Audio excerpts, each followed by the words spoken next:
back to UPSC COC Learners Tamil channel. Previous videoல நம்ம company rule பற்றி பார்த்தோம். இப்போ கிரவுன் ரூல் that is 1858லேருந்து 1947 வரைக்கும் வந்த எல்லா ஆக்ட்ஸ் பற்றியும் டீட்டெயிலாக பார்க்க போகிறோம். First one government of India act 1858. So இந்த ஆக்ட் வரத்துக்கான மெயின் பேக்ரவுண்ட் என்ன அப்படின்னு பார்க்கலாம். 1773லேருந்து 1857 கிரேட் ரிவால்ட் முன்னாடி வரைக்கும் மக்கள் வந்து கம்பெனியோட ரூல் மேலே ரிசென்ட்டாக இருந்தாங்க. ரிசென்ட்ன்றது லைக் எதிர்த்தாங்க, இல்லை கோவமாக இருந்தாங்க, அந்த மாதிரியான மீனிங். ஸோ அது வந்து ரிசல்ட் என்னன்னாக்கா 1857 கிரேட் ரிவால்ட். ஸோ அந்த இடத்துல Indians as well as British ரெண்டு இடத்துலையுமே வந்து லாஸஸ் நிறைய ஏற்பட்டுச்சு. ஸோ இந்த நேரத்தில் பிரிட்டிஷ் கவர்மெண்ட் வந்து உள்ளே இன்டர்வீன் ஆகணும் அப்படின்னு நினச்சாங்க. ஸோ உள்ளே தலையிட்டு அந்த இடத்துல ஒரு அட்மினிஸ்ட்ரேஷன் கொண்டு வரணும் அப்படின்றதுக்காக வந்தது தான் கிரவுன் ரூல் 1858லேருந்து 1947 வரைக்கும். So now let's see Government of India Act 1858. இதோட ஃபீச்சர்ஸ் என்ன, அதுக்கு முன்னாடி பிரிட்டிஷ் க்ரௌன் வந்து இப்போ யார் என்னென்ன பவர்ஸ்ன்னு பார்த்துலாம். மிலிட்ரி, ரெவென்யூ, டெரிட்டரி, இந்த மூணுமே வந்து இப்போ யார் கண்ட்ரோல் பண்ண போகிறாங்கன்னா British crown. now let's see the features. இனிமே இந்தியா வந்து ஹர் மெஜஸ்டி அவங்களோட தலைமை கீழே தான் கவர்ன் பண்ணப்படணும் அப்படின்னு சொல்லியிருக்காங்க. Next governor general of Bengal அப்படின்றது வைஸ்ராய் ஆஃப் இந்தியா அப்படின்னு மாறி இருக்கு. அண்ட் இந்த வைஸ்ராய் ஆஃப் இந்தியா வந்து பிரிட்டிஷ் க்ரௌனோட ரெப்ரசன்டேட்டிவ். ஓகேவா? அதில் ஃபர்ஸ்ட் ஒன் வந்து யாருன்னா லார்ட் கேனிங் தான் வைஸ்ராய் ஆஃப் இந்தியா ஃபர்ஸ்ட் மெம்பராக இருந்தவர். Next is double government, board of control, court of directors நம்ம பார்த்துருந்தோம் இல்லையா பிட்ஸ் இந்தியா ஆக்டில். அது வந்து இப்போ அபாலிஷ் பண்ணிட்டாங்க. புது ஆஃபீஸ் ஒன்று கொண்டு வந்திருக்காங்க, that is secretary of state. இவர் வந்து அட்மினிஸ்ட்ரேஷன் பார்த்துப்பாரு. அண்ட் இந்த பர்சன் வந்து பிரிட்டன் பார்லிமெண்ட் அதில் இருக்கிற கேபினெட் மெம்பர் தான் வந்து செக்ரட்டரி ஆஃப் ஸ்டேட்டாக இருப்பார். ஸோ அதனால் அவர் யாருக்கு ரெஸ்பான்சிபிள்னாக்கா பிரிட்டிஷ் பார்லிமெண்ட்டுக்கு ரெஸ்பான்சிபிள். அண்ட் இந்த செக்ரட்டரி ஆஃப் ஸ்டேட்டுக்கு அசஸ் பண்ணுறதுக்கு 15 மெம்பர்ஸ் இருப்பாங்க. அண்ட் இது வந்து இந்தியன்ஸாக தான் இருந்தாங்க. இது ஒரு அட்வைசரி பாடி, வெறும் அட்வைஸ்மெண்ட் தான் கொடுப்பாங்க. அது ஏற்றுக்காதது செக்ரட்டரி ஆஃப் ஸ்டேட் கிட்ட இருக்குது. அண்ட் இதோட சேர்மேன், இந்த அசஸ் பண்ணக்கூடிய அந்த 15 மெம்பர் குழுவுடைய சேர்மேன் யாருனாக்கா செக்ரட்டரி ஆஃப் ஸ்டேட். அண்ட் இதோட அவுட்கம், இந்த ஆக்ட் வந்ததுனால என்ன ரிசல்ட், ஸ்டில் பிரிட்டிஷர்ஸ் தான் நம்மளை ரூல் பண்ணியிருந்தாங்க under government of India act 1858. now let's see Indian council act of 1861. So Indian council act 1861 போகிறதுக்கு முன்னாடி, ஃபீச்சர்ஸ் போகிறதுக்கு முன்னாடி ஒரு டைம் பீரியடில் பிரிட்டிஷ் கவர்மெண்ட் வந்து நினச்சாங்க இந்த மாதிரி இந்தியன்ஸ் வந்து ஒத்துழைக்கணும், அப்போ தான் அட்மினிஸ்ட்ரேஷன் ஃபங்க்ஷன் வந்து நல்லா போகும் அப்படின்னு நினச்சதுனால இந்த Indian council act 1861, Indian council act 1892, Indian council act 1909 கொண்டு வந்தாங்க. அந்த இனிஷியேட்டிவ் என்னன்னா policy of association. Okay, so இப்போ அதோட ஃபீச்சர்ஸ் பார்க்கலாம். ஃபர்ஸ்ட் பாயிண்ட், வைஸ்ராயோட கவுன்சிலில் இந்தியன்ஸை வந்து ரெப்ரசன்ட் பண்ணியிருந்தாங்க அங்கே. ஆனால் அவங்க நான் ஒஃபிஷியல்ஸாக தான் இருந்தாங்க. அதுவும் இவங்க நாமினேட் பண்ணப்பட்டாங்க. ஸோ அதில் வந்த ஃபர்ஸ்ட் 3 இந்தியன்ஸ் யாருன்னு பார்க்கலாம். Raja of Benares, that is Deo Narayan Singh. And Maharaja of Patiala Narendra Singh and sir Dinkar Rao. இவங்க 3 பேரும் வந்து வைஸ்ராயோட கவுன்சிலில் லா மேக்கிங் ப்ராசஸில் ரெப்ரசன்டேட்டிவ்ஸாக இருந்தாங்க, இந்தியன் ரெப்ரசன்டேட்டிவ்ஸாக. அண்ட் கம்பெனி ரூலில் சென்ட்ரலைசேஷன் பார்த்தோம் இல்லையா. ஸோ க்ரௌன் ரூலில் டீசென்ட்ரலைசேஷன் பற்றி பார்க்க போகிறோம். அதில் ஃபர்ஸ்ட் இனிஷியேட்டிவ் எடுத்தது Indian council act 1861. Bombay and மெட்ராஸில் வந்து திரும்ப அவங்களுக்கான லெஜிஸ்லேஷன் பவர் திரும்ப கொடுக்கப்பட்டிருக்கு. And Bengal north western provinces, NW north western. So Bengal, north western provinces and Punjab, இந்த 3 ஏரியாஸ்லையுமே வந்து லெஜிஸ்லேட்டிவ் கவுன்சில்ஸ் கொண்டு வந்திருக்காங்க. ஸோ பெங்கால் வந்து 1862, north western provinces 1886, Punjab 1897.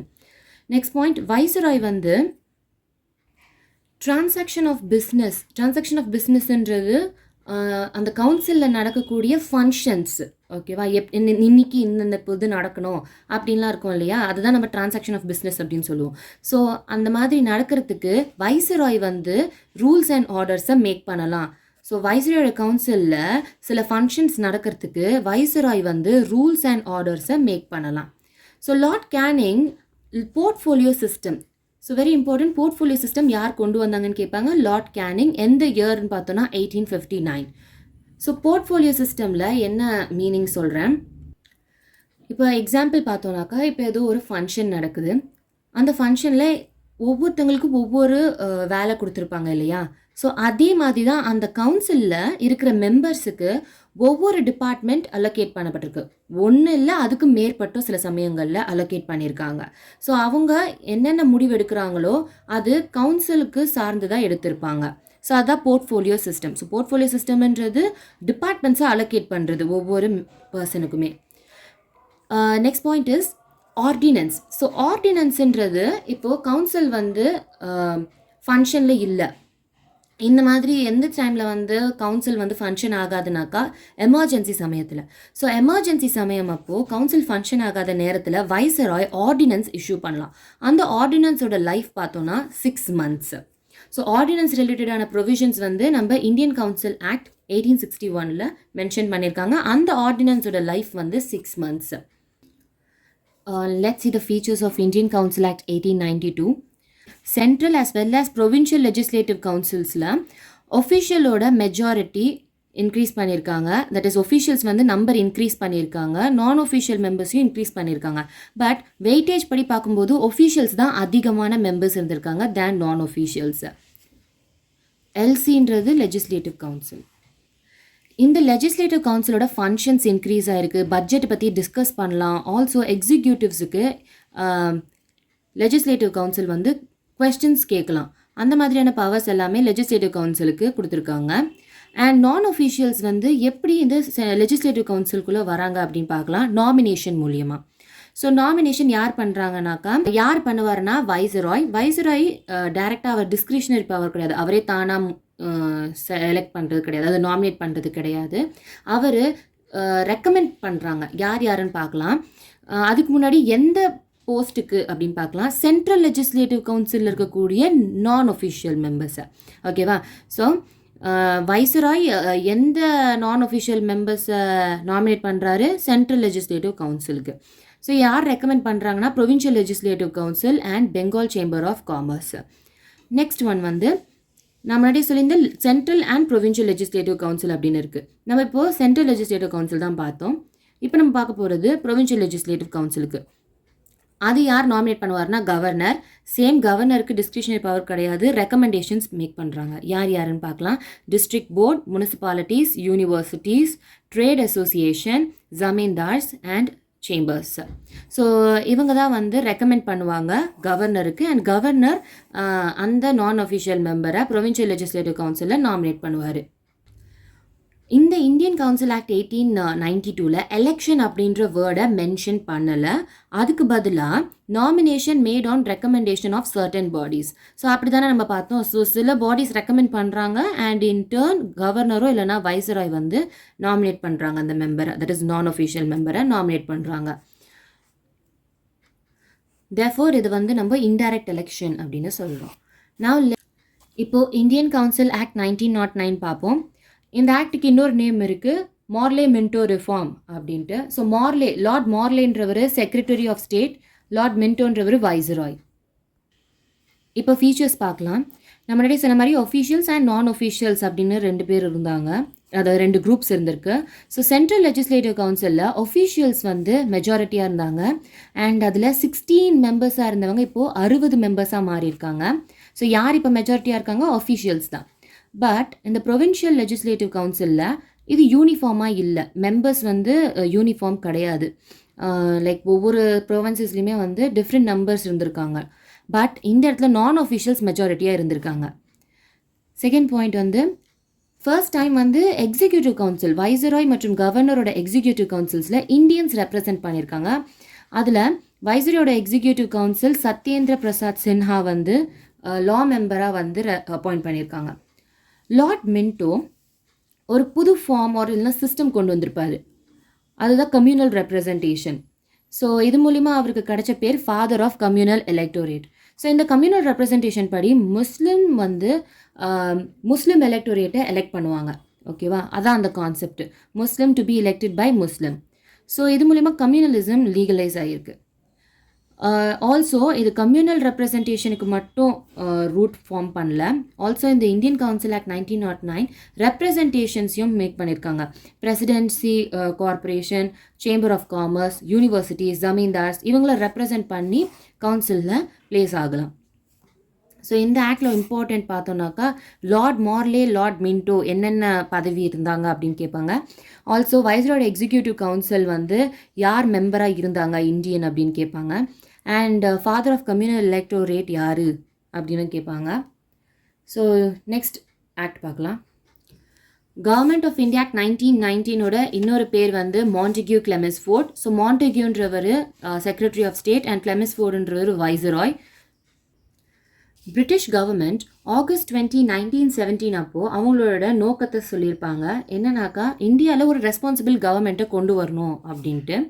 So இந்த 1919 ஆக்ட் வந்து அதனால் கொண்டு வந்திருப்பாங்க. பட் ஆனால் இது ஃபோர்ஸுக்கு வந்தது 1921. Now let's see the features. நம்ம க்ரௌன் ரூலில் நம்ம சொல்லியிருந்தோம் இந்த மாதிரி டீசென்ட்ரலைசேஷன் பண்ண ஆரம்பித்தாங்க அப்படின்ட்டு. ஸோ அந்த டீசென்ட்ரலைசேஷன் லா மேக்கிங் ப்ராசஸில் சப்ஜெக்ட்ஸ் ரெண்டாக பிரியுது, சென்ட்ரல் அண்ட் ப்ரொவின்ஷியல் அப்படின்னு. பட் ஆனால் இந்த மாதிரி என்னதான் லா மேக்கிங் வந்து சென்ட்ரல் தனியாக நீங்கள் ஒரு சப்ஜெக்ட் எடுத்துக்கோங்க, ப்ராவின்சஸ் இந்த இதில் தான் நீங்கள் குறிப்பிட்ட ஒரு லிமிட்டில் நீங்கள் இந்த லா மேக் பண்ணுங்க அப்படின்னு சொன்னாலுமே கவர்மெண்ட் வந்து சென்ட்ரலைஸ்டாக இருந்திருக்கு, யூனிட்டரியாக தான் இருந்திருக்கு. செகண்ட் பாயிண்ட் பார்க்கலாம், ப்ரொவின்ஷியல் சப்ஜெக்ட். நம்ம முன்னாடி பார்த்தோம் இல்லையா, இந்த லா மேக்கிங்கில் சென்ட்ரல் அண்ட் ப்ரொவின்ஷியல் அப்படின்னு இருந்ததுன்னு. ஸோ இந்த ப்ரொவின்ஷியல் சப்ஜெக்ட் ரெண்டாக பிரியுது, ட்ரான்ஸ்ஃபர்ட் அண்ட் ப்ரிசர்வ். ஸோ அந்த மாதிரி ரெண்டாக பிரியறதுனால அதை டயார்கி அப்படின்னு சொல்கிறாங்க. டயார்கின்றது ஒரு க்ரீக் வேர்ட்லேருந்து வந்திருக்கு, that is double rule. Under transferred சப்ஜெக்டில் கவர்னர் மினிஸ்டரோட ஹெல்ப்போட அட்மினிஸ்டர் பண்ண போகிறாரு ட்ரான்ஸ்ஃபர் சப்ஜெக்ட்ஸை. பட் இந்த இடத்துல லெஜிஸ்லேட்டிவ் கவுன்சிலுக்கு ரெஸ்பான்சிபிளோட. ரிசர்வ்டில் கவர்னர் எக்ஸிக்யூட்டிவ் கவுன்சில் கூட ஹெல்ப் பண்ணி லெஜிஸ்லேட்டிவ் கவுன்சிலுக்கு நாட் ரெஸ்பான்சிபிள். ஓகே, ஸோ ட்ரான்ஸ்ஃபர்டுக்கு responsible to the legislative council, but ரிசர்வ்டில் not responsible to the legislative council. Next point is, நம்மளோட இந்தியாவில், தட் இஸ் பிரிட்டிஷ் இந்தியாவில் பைகேமரலிசம் கொண்டு வந்திருப்பாங்க. ஸோ பைகேமரலிசம்ன்றது upper house and lower house அப்படின்னு அந்த ஹவுஸ், அந்த பார்லிமெண்ட்டு ரெண்டாக பிரியுது, அதான் லெஜிஸ்லேட்டிவ் கவுன்சில் ரெண்டாக பிரியுது, upper house and lower house அப்படின்ட்டு. ஸோ அப்பர் ஹவுஸோட பேர் வந்து கவுன்சில் ஆஃப் ஸ்டேட்ஸ்னு சொல்லுவாங்க, லோவர் ஹவுஸை லெஜிஸ்லேட்டிவ் அசம்பிளி அப்படின்னு சொல்லுவாங்க. ஸோ இங்கே மெம்பர்ஸை எலெக்ட் பண்ணுறாங்க எப்படின்னா டைரக்ட் எலெக்ஷன் மூலியமாக. ஸோ வைஸ்ராயோட எக்ஸிக்யூட்டிவ் கவுன்சிலில் 6 மெம்பர்ஸ் இருந்திருப்பாங்க. அந்த 6 மெம்பர்ஸில் 3 மெம்பர்ஸ் இந்தியன்ஸாக இருப்பாங்க, but commander in chief Indian கிடையாது. அண்ட் ஏர்லியரில் நம்ம பார்த்தோம் செப்பரேட் எலெக்டோரேட், அதாவது கம்யூனல் ரெப்ரசன்டேஷன் பார்த்தோம்னாக்கா முஸ்லிம்ஸ்க்கு மட்டும்தான் இருந்தது. இப்போது Sikhs, Anglo Indians, Europeans and Indian கிறிஸ்டியன்ஸுக்கு செப்பரேட் எலெக்டோரேட் சிஸ்டம் கொண்டு வந்திருப்பாங்க. நம்ம சொல்லியிருந்தால் டைரக்ட் எலெக்ஷன். ஸோ எது பேஸ் பண்ணி ஓட் பண்ணுவாங்கன்னா ப்ராப்பர்ட்டி, டேக்ஸ், எஜுகேஷன். ஸோ இந்த 3 இது இருந்தால் மட்டுமே தான் அவங்களுக்கு அந்த ஃப்ரான்ச்சைஸ் வழங்கப்படும், தட் இஸ் ஓட்டிங் ரைட் வழங்கப்படும். Next point is high commissioner for India அப்படின்ற ஒரு புது ஆஃபீஸ் கொண்டு வந்திருக்காங்க. இது எங்கே இருக்குன்னா லண்டனில். ஹை கமிஷனர் அதோட அம்பாசிடரில் அப்படி சொல்லலாம், அதான் ஹை கமிஷனர். ஸோ இவங்களோட ஃபங்க்ஷன் வந்து செக்ரட்டரி ஆஃப் ஸ்டேட்டுக்கு என்ன ஃபங்க்ஷன் பண்ணியிருந்தாங்களோ அதே ஃபங்க்ஷன் தான் ஹை கமிஷனர் ஃபார் இந்தியாவும் பெர்ஃபார்ம் பண்ணுவாங்க. அண்ட் இந்த பாயிண்ட் ரொம்ப இம்பார்ட்டன்ட், பப்ளிக் சர்வீஸ் கமிஷன், பிஎஸ்சின்றது பப்ளிக் சர்வீஸ் கமிஷன், சிபிஎஸ்சின்றது central public service commission. So Lee commission 1923 and 24 இது எது ரிலேட்டடானா பப்ளிக் சர்வீஸ் கமிஷன் ரிலேட்டடாக. ஸோ அதுபடி central public service commission 1926 form பண்ணியிருப்பாங்க. அண்ட் பட்ஜெட் இப்போ ரெண்டாக பிரியுது, central and provincial. So central அவங்க தனியாக ஒரு பட்ஜெட் போட்டுக்கலாம், ப்ராவின்சஸ் அவங்க தனியாக ஒரு பட்ஜெட் போட்டுக்கலாம். ஸோ இப்போ இந்த கவர்மெண்ட் ஆஃப் இந்தியா ஆக்ட் 1919 கொண்டு வந்த எல்லா ஆக்ட்ஸோட பர்ஃபார்மன்ஸை ரிவ்யூ பண்ணுறதுக்காக 10 இயர்ஸ் கழித்து ஒரு கமிஷன் ஃபார்ம் பண்ணும் அப்படின்னு சொல்லியிருப்பாங்க. Now let's see அது கமிஷன் ஃபார்ம் பண்ணாங்களா என்ன அப்படின்னு பார்க்கலாம். சின்ஸ் 1919 ஆரம்பித்ததுனால அந்த ஆக்ட் வந்து 10 இயர்ஸ் கழித்து வரணும் இல்லையா கமிஷனு. அப்போது என்ன ஆகும், 1929 ஒரு கமிஷன் ஃபார்ம் பண்ணோம். பட் ஆனால் இவங்க 2 இயர்ஸுக்கு முன்னாடியே ஃபார்ம் பண்ணிட்டாங்க. அந்த கமிஷன் பேர் தான் சைமன் கமிஷன்.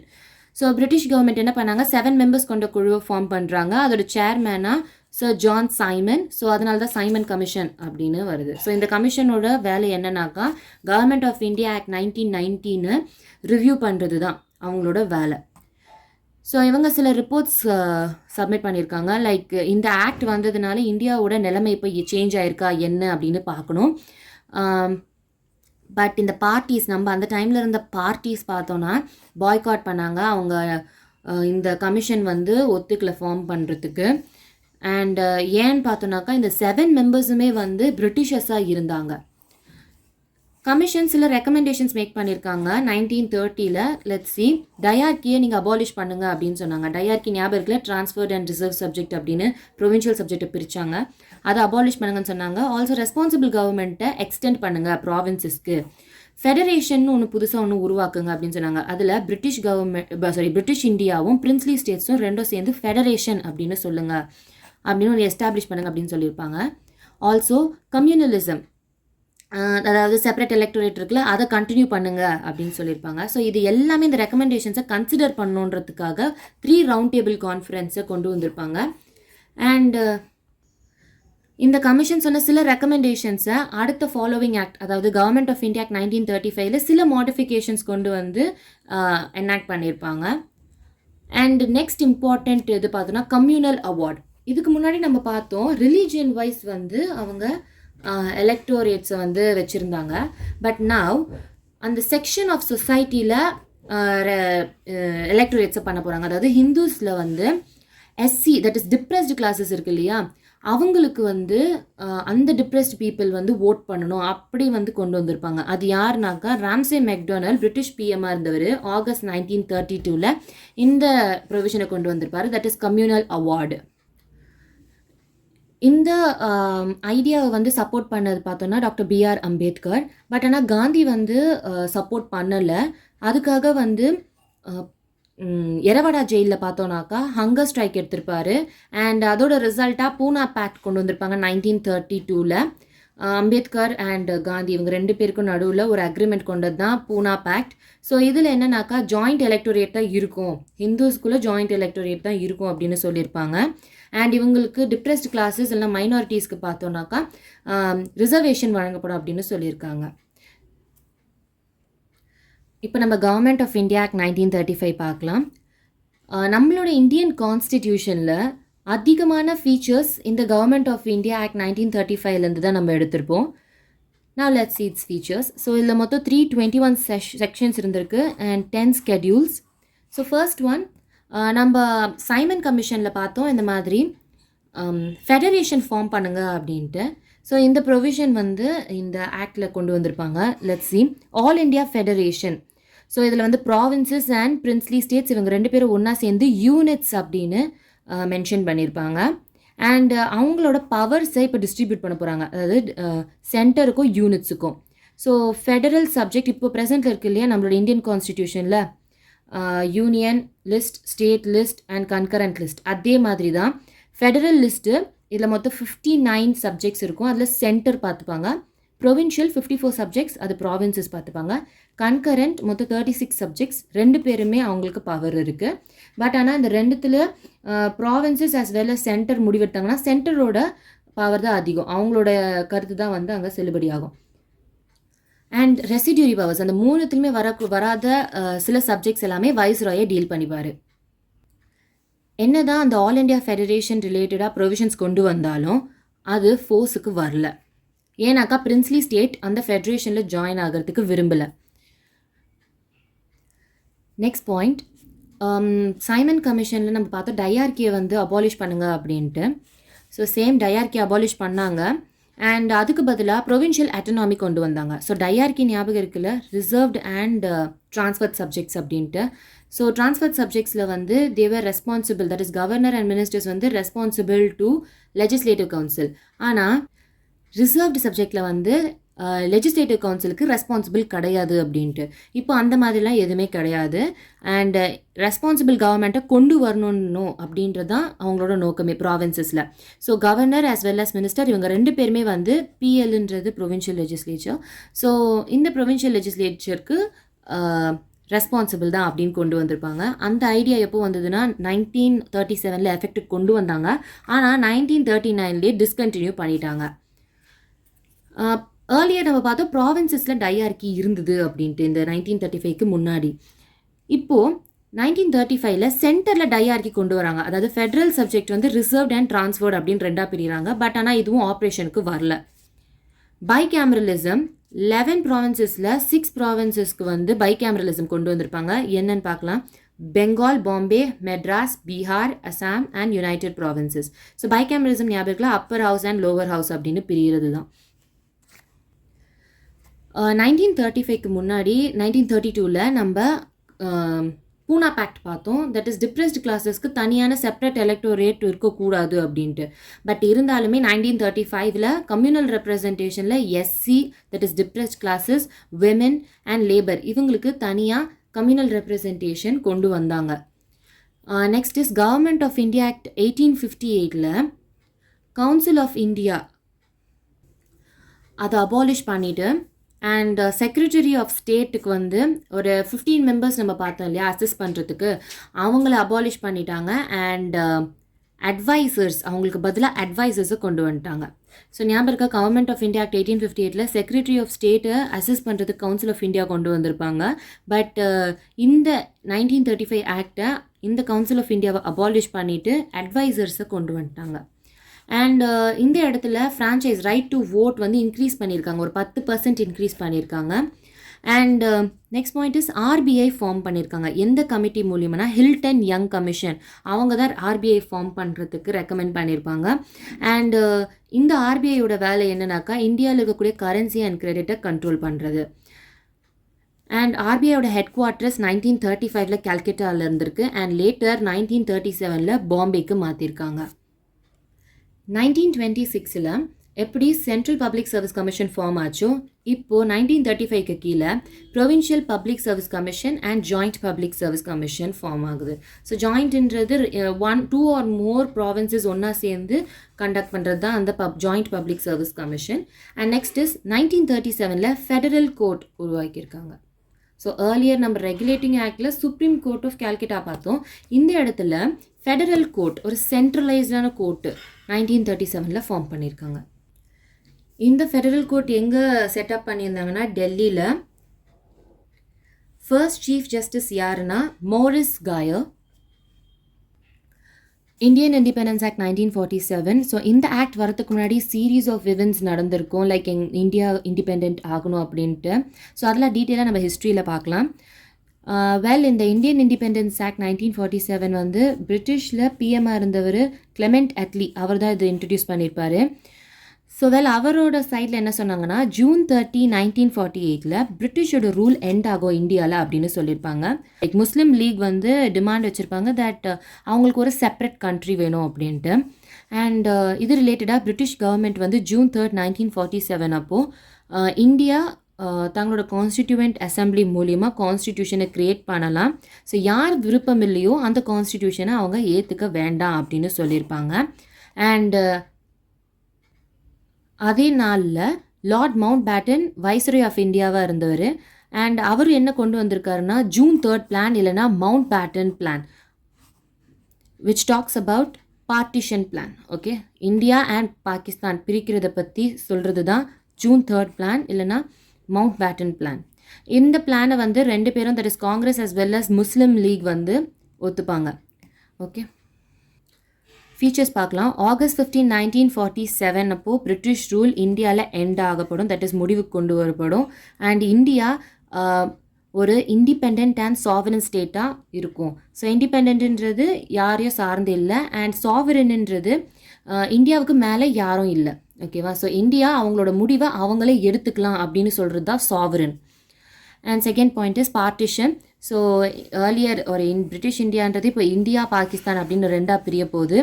அண்ட் கூடவே பிரிட்டிஷ் காமன்வெல்த். ஸோ காமன்வெல்த்ன்றது, இந்த பிரிட்டிஷ் காமன்வெல்த்ன்றது பிரிட்டன் வந்து சில பிளேசஸை ஆக்கியபை பண்ணாங்க இல்லையா, ஸோ அந்த குரூப் ஆஃப் மெம்பர்ஸை தான் நம்ம காமன்வெல்த் அப்படின்னு சொல்கிறோம். ஸோ அதுலேருந்து நீங்கள் வெளியில் வரலாம் அப்படின்னு சொல்லி தான் right to seat. Third point, viceroy of India அந்த பதவியை அபாலிஷ் பண்ணிவிட்டு கவர்னர் ஜென்ரல் அப்படின்ற ஒரு பதவியை கொண்டு வராங்க. இந்த கவர்னர் ஜென்ரல் யார் அப்பாயிண்ட் பண்ணுவாங்கன்னா பிரிட்டிஷ் கிங். அண்ட் இந்த கவர்னர் ஜென்ரல் பிரிட்டிஷ் கிங் வந்து டிஸ்கிரிஷனரி யார் வேணால் அப்பாயிண்ட் பண்ணலாம் அப்படின்றது கிடையாது. அந்த டைமில் இந்தியாவில் இருந்த டைமில் இருந்த டொமினியன் கேபினெட் அவங்க அட்வைஸ் படி தான் இந்த பிரிட்டிஷ் கிங் இந்த கவர்னர் ஜென்ரலை அப்பாயிண்ட் பண்ணணும். அண்ட் இது இந்தியாவுக்கு மட்டும் கிடையாது, பாகிஸ்தானுக்குமே சேர்த்து தான். ஆல்சோ ஏர்லியர் நம்ம பார்த்தோம் ஹிஸ் மெஜஸ்டி இல்லைனா ஹர் மெஜஸ்டி கவர்மெண்ட்டு கீழே தான் வந்து இந்தியா ரூல் பண்ணப்பட்டது அப்படின்னு நான் சொல்லியிருந்தேன். இப்போது ஹிஸ் மெஜஸ்டி கவர்மெண்ட்டுக்கும் இந்தியாவுக்கும் எந்த ஒரு சம்மந்தமும் இல்லை. ஸோ நோ ரெஸ்பான்சிபிலிட்டி அப்படின்னு சொல்லியிருக்காங்க. 4th பாயிண்ட் பார்க்கலாம். சிஏன்றது கான்ஸ்டிடியூவன்ட் அசம்பிளி. ஸோ இது எதுக்கு ஃபார்ம் பண்ணாங்கனாக்கா கான்ஸ்டிடியூஷன் க்ரியேட் பண்ணணும் அப்படின்றதுக்கு தான் இந்த கான்ஸ்டிடியூவன்ட் அசம்பிளி க்ரியேட் பண்ணியிருப்பாங்க.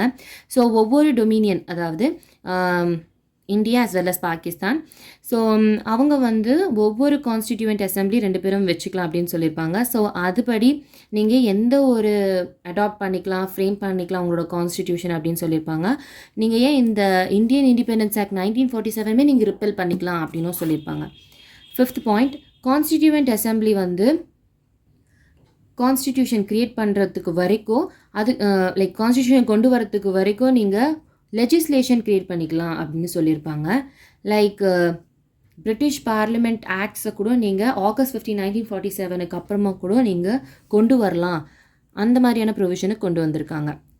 ஸோ என்னென்னா கான்ஸ்டிடியூவன்ட் அசம்பிளி வந்து ஒரு புது கான்ஸ்டிடியூஷன் உருவாக்குறதுக்கு வரைக்கும் நீங்கள் உங்களுக்கான லெஜிஸ்லேஷனை க்ரியேட் பண்ணிக்கலாம். ஸோ அதை வந்து நீங்கள் பிரிட்டிஷ் பார்லிமெண்ட் கொண்டு வந்த சில ஆக்ட்ஸ் அதையே கூட நீங்கள் கண்டினியூ பண்ணிக்கலாம் அப்படின்னு சொல்லியிருக்காங்க. 6th point, secretary of state அந்த பாடியை அபாலிஷ் பண்ணிவிட்டு அவங்களோட ஃபங்க்ஷன்ஸை secretary of state for Commonwealth அப்படின்ற ஒரு பொசிஷனுக்கு கொடுத்துருக்காங்க. 7th பாயிண்ட், பிரிட்டிஷ் பேரமௌண்டசி August 15, 1947 அப்புறம் ட்ரைபல் ஏரியாஸ் அண்ட் அவங்க சில ட்ரீட்டிஸ்லாம் கன்க்ளூட் பண்ணியிருப்பாங்க இல்லையா, அதெல்லாம் அபாலிஷ் பண்ணியாச்சு அப்படின்னு சொல்லியிருப்பாங்க. நெக்ஸ்ட் இஸ் பிரின்ஸ்லி ஸ்டேட்ஸ் அப்படின்னு ஒன்று இருந்தது. பிரின்ஸ்லி ஸ்டேட்ஸ் வந்து நேட்டிவ் ரூல் பண்ணுவாங்க. பட் ஆனால் அவங்களுக்கு ஃபுல் பவர் கிடையாது. அவங்களுக்கு மேலே ஒரு பிரிட்டிஷ் இந்தியா இருந்திருக்கு, அதாவது பிரிட்டிஷ் கவர்மெண்ட் இருந்திருக்கும். ஸோ அந்த பிரின்ஸ்லி ஸ்டேட்ஸ் வந்து நீங்கள் ஒன்று இந்தியாவில் ஜாயின் பண்ணுங்கள், இல்லைனா பாகிஸ்தானுக்கு ஜாயின் பண்ணுங்கள், இல்லைனா நீங்கள் இண்டிபெண்ட்டாகவே இருங்க அப்படின்னு ஒரு ஆப்ஷன் கொடுத்துருப்பாங்க. நெக்ஸ்ட் பாயிண்ட் இஸ், நான் முன்னாடியே சொன்ன மாதிரி நீங்கள் கான்ஸ்டிடியூஷன் க்ரியேட் பண்ணுறதுக்கு வரைக்கும் நீங்கள் சில ஆக்ட்ஸ் மாடிஃபை பண்ணிக்கலாம், அடாப்டும் பண்ணிக்கலாம் அப்படின்னு சொல்லியிருப்பாங்க. அந்த ஆக்ட்ஸ் வந்து பிரிட்டிஷ் பார்லிமெண்ட் உருவாக்குன சில ஆக்டாக கூட இருக்கலாம் அப்படின்னு சொல்லியிருக்காங்க. நெக்ஸ்ட் இஸ், பிரிட்டிஷ் மொனார்க் வந்து சில சமயம் ஒரு டை வந்ததுன்னா ஓட் பண்ணணும்.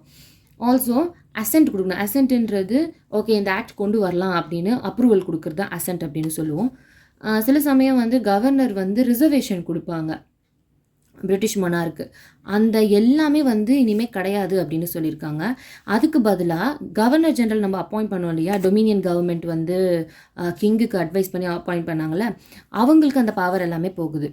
Governor general of India as well as provincial governors, இவங்க 2 பேருமே வந்து நாமினல் ஹெட் மட்டும்தான். ஓகே, அண்ட் இவங்க தானாக முடிவு எடுக்கக்கூடாது. யார்? இந்த governor general of India as well as provincial governors. இவங்க கவுன்சில் ஆஃப் மினிஸ்டர் அட்வைஸ் படி தான் இவங்க 2 பேரும் முடிவை எடுக்கணும். எம்பரர் ஆஃப் இந்தியா அப்படின்ற டைட்டில் அந்த கிங் ரிமூவ் ஆக்கப்பட்டு எந்த ஆக்ட் மூலிமா? Independence act. ஸோ இனிமேல் அவரை வந்து நம்ம எம்பரர் ஆஃப் இந்தியா அப்படின்னு கூப்பிட மாட்டோம். யாரை? பிரிட்டன் கிங்கை. ஸோ இதோட இந்த லெசன் முடியுது.